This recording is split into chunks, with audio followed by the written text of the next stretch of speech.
অমর একুশে বইমেলা 2025। প্রতিবারের মতো এবারও আমাদের সবার প্রিয় অমর একুশে বইমেলা অনুষ্ঠিত হচ্ছে। বইমেলা বাংলা সাহিত্য ও সংস্কৃতির একটি উজ্জ্বল প্রদর্শনী, যেখানে নতুন বই এবং লেখকরা পাঠকদের সঙ্গে মিলিত হন।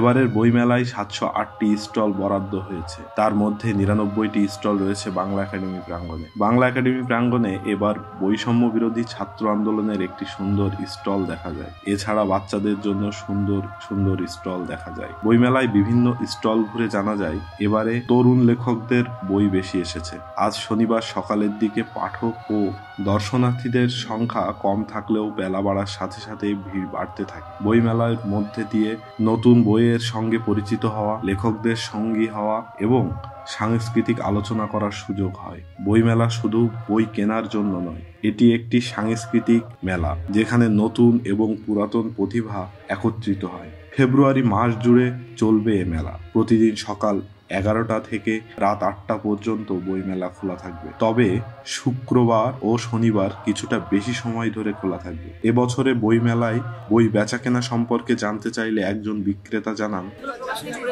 বেশ কিছু ভালো বই এসেছে, কিন্তু আমাদের ওই বইগুলো কেনার জন্য যে পর্যাপ্ত পাঠকের সমাগম সেটা বইমেলায় হচ্ছে না।